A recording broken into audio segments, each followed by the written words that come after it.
everyone, it's Matt the Dice Chucker from the Literary Gamers here, coming to you today with another edition of the Mash Bill.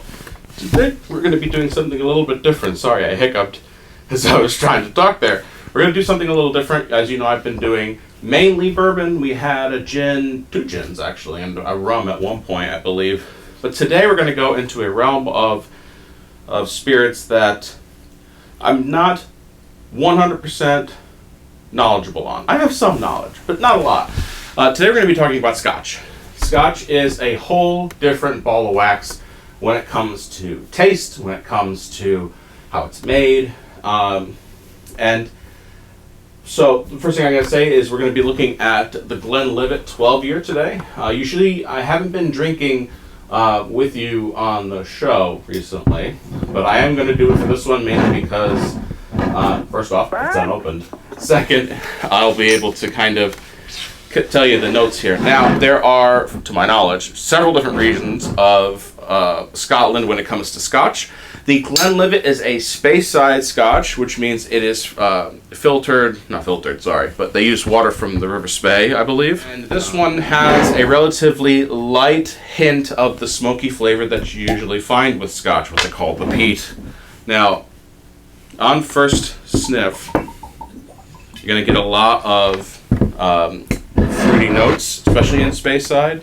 In other Glenlivet bottles I've had in the past, I've often picked up on apples and pears along with the peat smokiness, but it's very light.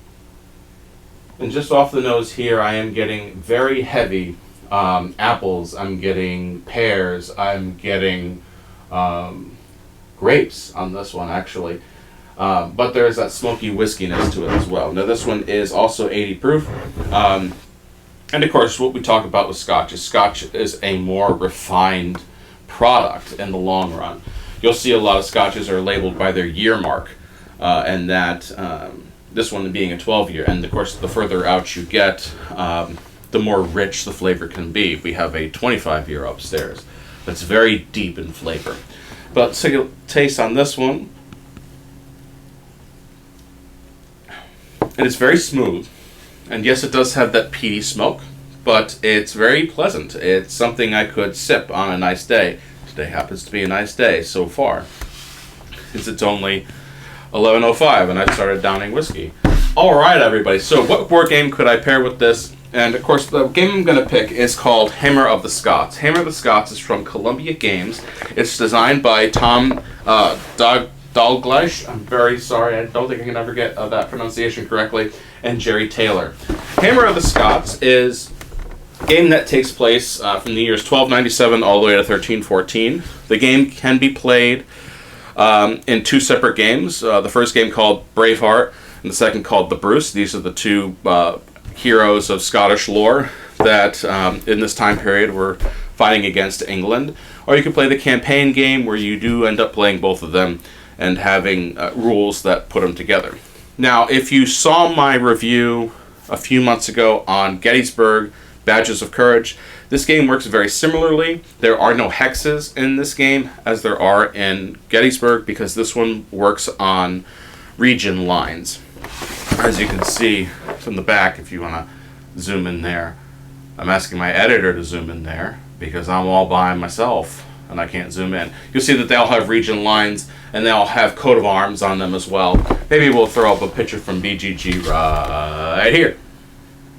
And you can see that there are certain nobles that can go there. Now the nobles are represented by blocks, the units are represented by blocks. It's your standard Columbia fog of war style game. So what are you trying to do in this one? You are trying to gain nobles to your side. You're doing that by playing cards. The cards usually just have a number on it with the artwork. That represents the number of armies you can move. And then, dependent on certain terrain lines, how far they can move. There's a chart for that as well. Sometimes you have events.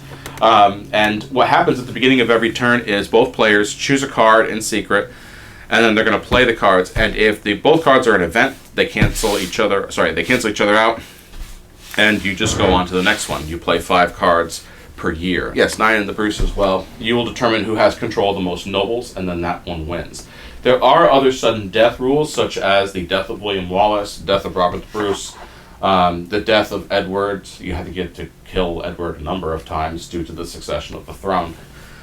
But what I like about this game is, first off, you can see that this style of game has laid the groundwork for other games to come. I'm looking at 1775, I'm looking at 878. You know, the Academy Games series, they do a lot of card play where it's you may move this number of armies up to this many spaces. And that groundwork is established here, at least in this one. I know that there are a few other games in this line that do the same thing, but my first exposure to this has been Hammer of the Scots. My wife and I had a lot of fun with this game. I think she's vacuuming. We had a lot of fun with this game, mainly because we're such history nerds, and we do have Scotland on our bucket list to go to, and we know enough about Braveheart and Robert the Bruce, and we thought that this game implemented the history very well.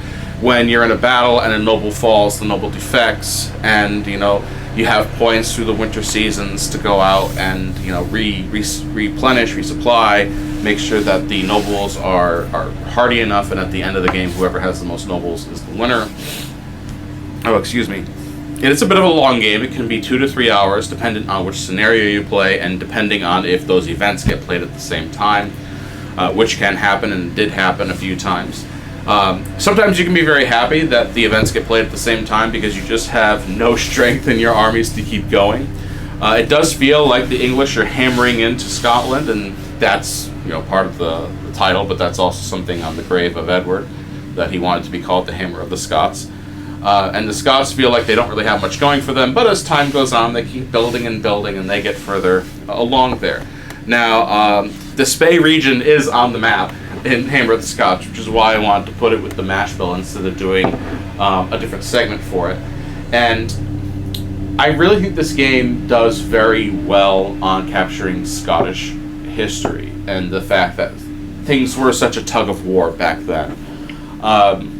And I think that it really does capture